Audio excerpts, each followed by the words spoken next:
26 नवंबर 2008 मुंबई की एक आम शाम जो कुछ ही पलों में इतिहास की सबसे दर्दनाक रात में बदल गई। अचानक गोलियों की आवाज़, धमाके और चीख पुकार। पूरा शहर दहशत में डूब गया। ये था मुंबई अटैक्स, एक ऐसा हमला जिसने पूरे भारत को झकझोर दिया। करीब रात 8 बजे 10 आतंकवादी समुद्र के रास्ते मुंबई में घुसे। उनके पास आधुनिक हथियार थे और उनका मिशन साफ था, डर फैलाना और ज़्यादा से ज़्यादा नुकसान करना। उन्होंने अलग अलग टीम बनाकर शहर के बड़े और भीड़-भाड़ वाले स्थानों को निशाना बनाया। सबसे पहले हमला हुआ छत्रपति शिवाजी टर्मिनस पर। वहां हजारों लोग मौजूद थे। अचानक अंधाधुंध फायरिंग शुरू हो गई। कुछ ही मिनटों में प्लेटफॉर्म खून से लाल हो गया। लोग भाग रहे थे, चीख रहे थे, लेकिन हमलावर रुकने वाले नहीं थे। इसके बाद आतंकवादी पहुंचे ताजमहल पैलेस होटल और ओबेरॉय ट्राइडेंट होटल में। इन होटलों में देश विदेश के मेहमान ठहरे हुए थे।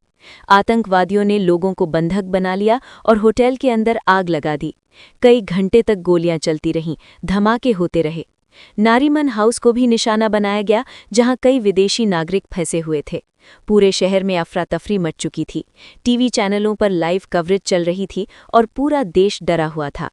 अब शुरू होती है कस्टडी की सबसे अहम कहानी। हमले के दौरान एक आतंकवादी जिंदा पकड़ा गया, अजमल कसब। ये गिरफ्तारी आसान नहीं थी। पुलिस के जवानों ने अपनी जान जोखिम में डालकर उसे जिंदा पकड़ा।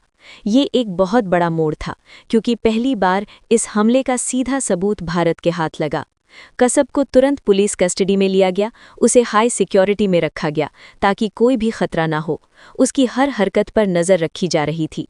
पूछताछ शुरू हुई और यहीं से सामने आने लगी इस हमले की पूरी साजिश। पूछताछ में कसब ने कबूल किया कि वो और उसके साथी पाकिस्तान से आए थे। उन्हें खास ट्रेनिंग दी गई थी, हथियार चलाने की, बम बनाने की और लोगों में डर फैलाने की। उसने बताया कि ये हमला बहुत पहले से प्लान किया गया था। कस्टडी के दौरान कसब की सुरक्षा भी उतनी ही जरूरी थी जितनी उसकी पूछताछ, क्योंकि अगर वो मारा जाता तो कई सच्चाइयां सामने नहीं आ पाती। इसलिए उसे एक विशेष जेल में रखा गया, जहां 24 घंटे सुरक्षा रहती थी। पूरे देश की नज़र इस केस पर थी। कोर्ट में केस चला, सबूत पेश किए गए, गवाह आए। हर सुनवाई के साथ सच्चाई और साफ होती गई। आखिरकार अदालत ने कसब को दोषी ठहराया। इस केस ने भारत की न्याय व्यवस्था और सुरक्षा एजेंसियों की ताकत को दिखाया। ये सिर्फ एक अपराधी को सजा देने की बात नहीं थी, बल्कि ये देश को इंसाफ दिलाने की लड़ाई थी। इस हमले में भारत ने अपने कई वीर सपूत खो दिए।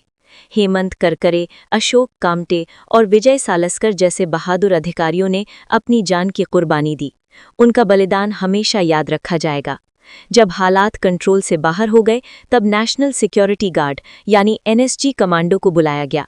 उन्होंने कई घंटों तक ऑपरेशन चलाकर आतंकवादियों को खत्म किया और सैकड़ों लोगों की जान बचाई।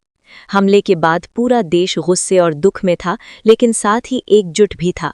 लोग सड़कों पर आए, मोमबत्तियां जलाईं और शहीदों को श्रद्धांजलि दी। अब बात करते हैं उस इंसान की जिसने इस दर्द को ताकत में बदल दिया, रतन टाटा। जब ताजमहल पैलेस होटल को दोबारा बनाने की बात आई, तो ये सिर्फ एक इमारत को खड़ा करने की बात नहीं थी, बल्कि लोगों के भरोसे को वापस लाने की चुनौती थी। रतन टाटा ने इस जिम्मेदारी को दिल से निभाया। उन्होंने हर कर्मचारी का ध्यान रखा, उनके परिवारों की मदद की और ये सुनिश्चित किया कि कोई भी अकेला महसूस ना हो। उन्होंने दिखाया कि असली लीडर वही होता है जो मुश्किल समय में अपने लोगों के साथ खड़ा रहे।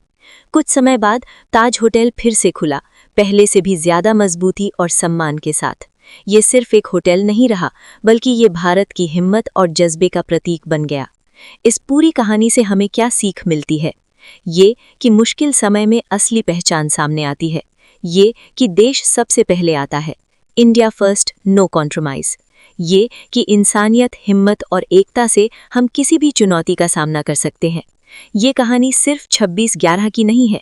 ये कहानी है उस जज्बे की जो हर भारतीय के दिल में बसता है।